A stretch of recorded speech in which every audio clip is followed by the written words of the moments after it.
Okay, so let's talk about the 5 reasons why you are most likely confused about your next career move. And the first reason is that you don't know yourself well enough. The thing about a fulfilling career is that it is aligned with who you are. And when I say who you are, I'm not just talking about like your favorite color or what you like to do in your free time, even though all of those things are important and can inform your decision, they are not the foundation. The things about yourself that you really have to know are: one, your non-negotiable values; two, your zone of genius interest areas; and three, your high power skills. So your values are going to inform the types of industries and companies that you will find most aligned. Your interests are going to inform the types of industries and roles that you will find most aligned. And your skills are going to inform the types of roles that you find most aligned. And so if you are someone who's currently unhappy with the work you're doing now and you're trying to figure out what your next career move needs to be, if you haven't clarified those foundational aspects of who you are, what you'll find yourself doing is that you're going to be going online, LinkedIn, Indeed, Monster, Google, whatever it may be, and you're scrolling job boards trying to figure out what you should do. But more often than not, when you come across a role, you have no idea of figuring out if you're going to actually enjoy that role or not. Like what usually happens is you look at a role and you're like, I don't know if this is going to be better than what I'm doing now. I don't know if I'm going to enjoy this. And so it feels like you're looking at all these roles, you're reading about all these jobs, you're consuming all this information, but you can't actually make a decision because you don't have any parameters by which to evaluate all the options that are available to you and to decide on your next move. And so what might end up happening is that you just look at your resume, you just look at your work history and use that to decide what to do next. But if the jobs you've been doing in the past aren't fulfilling, if you haven't been enjoying them, then you'll just end up in another situation that is not fulfilling. And then you're in cycles of bad job after bad job after bad job. So the second reason, that's reason number one, you don't know yourself well enough. The second reason why you are likely confused about your next career move is that you don't know what you don't like, specifically what you don't like about that job you're in now. So yes, you know that you don't like the work that you're doing, but honestly, that's not good enough. It's just not, because you can say that you don't like what you're doing, and then you can look for a new job and usually out of desperation, just pick something else and transition into doing something else.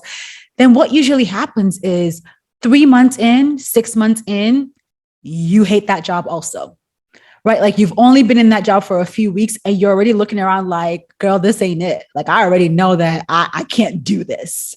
And usually the reason why that happens is you made a transition into something else, but similar to that first reason, you likely made your next decision based on what you've already done, and you knew you didn't like what you've already done. And so you ended up in a new job that you also don't like.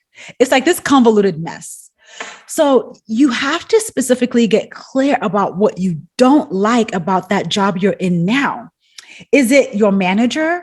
Is it your colleagues? Is it the compensation? Is it your commute? Is it the actual work tasks that you're doing day to day? Is it how your office looks? Like, what exactly don't you like about the work you're doing now? Because once you figure that out, that also helps you figure out how to eliminate some options when you're trying to figure out your next career move, which can improve your decision making.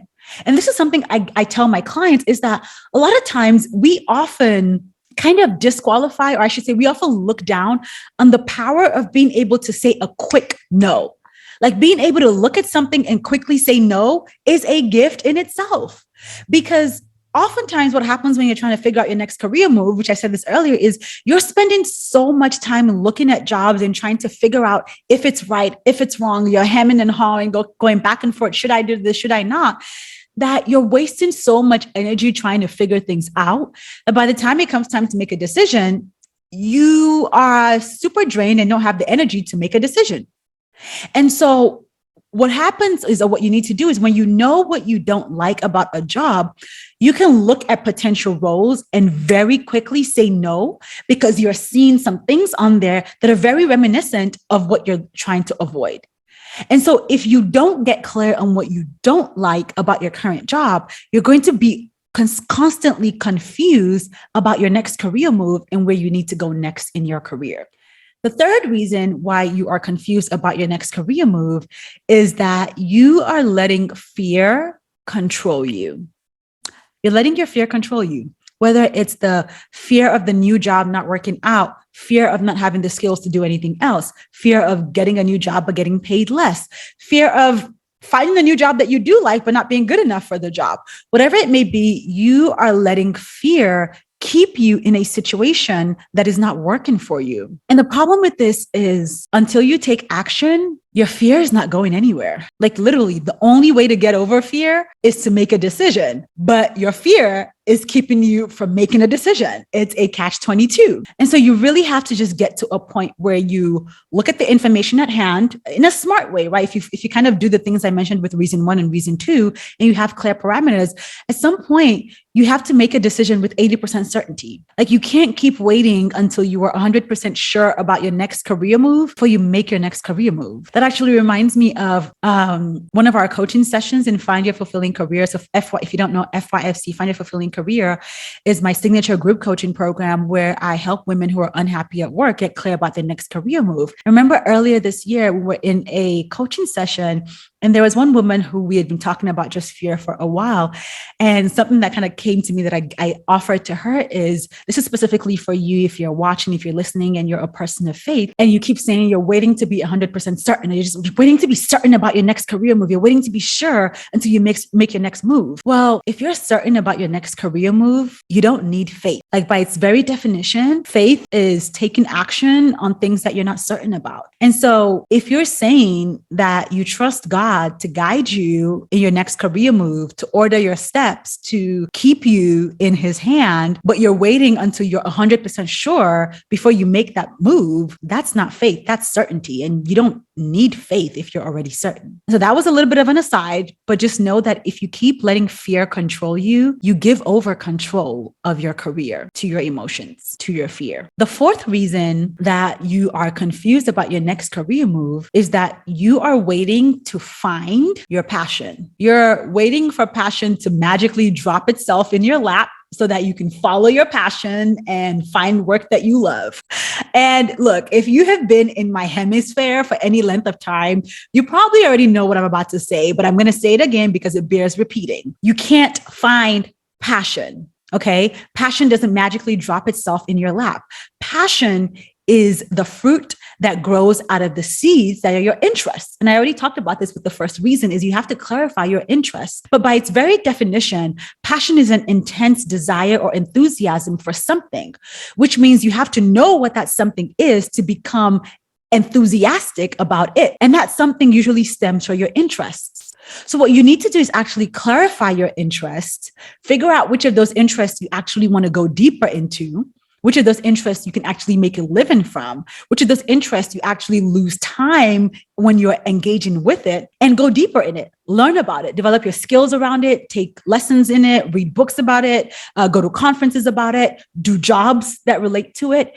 And over time, your passion will reveal itself. By its very definition, passion is revealed while you are in action. So you have to be actively doing things to figure out what your passion is. But if you keep waiting for passion to fall in your lap before you figure out your next career move, you're going to be waiting for a very long time. And then the final reason that you are confused about your next career move is that you are waiting for that job that you hate to get better. Like you're waiting for things to get better in your current job before you make a decision. And I see this a lot with women who have been in one job for a long time. So like you've been there for 5, 8, 10 years, and you keep waiting for things to improve before you decide to do something else. But there's multiple problems with this. One, every day that you're waiting is another day that you spend miserable. So that's not serving you. And really, the thing that's working here is what we call the sunk cost fallacy, meaning that you are so afraid of feeling like you have wasted time, right? So I've been in this job for 5 years, and if I do something else, I would have wasted those 5 years. So I'm just going to stay. But you're discounting the 10 years ahead of you that you can either spend being miserable in that job or doing aligned work that is fulfilling and satisfying. right? Like all you're thinking about is the amount of time you've been in that job, and you're not considering the many more years that you're going to spend miserable in that job. And so, yes, you're waiting for it to get better, but while you're waiting for it to get better, your physical health is suffering, your mental health is suffering, your relationships are suffering, you're losing confidence in yourself, your peace, your joy, your satisfaction are all suffering while you're waiting for that job to get better. And the other thing I want to offer you is just because you transition into something else doesn't mean you've wasted the amount of time you've been in that job. Because while you were there, you learned things about yourself, you developed new skills, you probably developed new relationships. All of that doesn't just disappear because you transition into something else. You can keep, well, first of all, you definitely will keep all your skills. If you put effort into it, you can keep the relationships you've built. And so you're not going to lose all those things. What you have to start asking yourself, instead of thinking about the amount of time you've invested, ask yourself, what is it costing you to stay in that job? While you're waiting for it to get better, what is it costing you? What is it costing you financially? What is it costing you spiritually? What is it costing you physically? What is it costing you mentally? What is it costing you relationally? Because you're waiting for it to get better, but literally history tells you that it's not going to get better. So that's just making you feel even more confused. And so those are the 5 reasons that you're likely feeling confused about your next career move. If any of those really resonated and you are ready, like you're saying, you know what, I'm ready to stop letting my emotions and my limiting beliefs keep me stuck in an unaligned career, then I invite you to check out, I have an on-demand training that literally walks you through the framework my clients have used to get over some of these beliefs that I shared with you, or some of these emotions that are keeping you stuck. If you go to learn.findyourfulfillingcareer.com, you can, in less than an hour, learn the exact process to follow to discover a meaningful career that is aligned with you, regardless of your industry. So even if career tests, journaling, and job changes haven't worked for you, you will learn the exact 5-step system to help you step into a more meaningful and aligned career.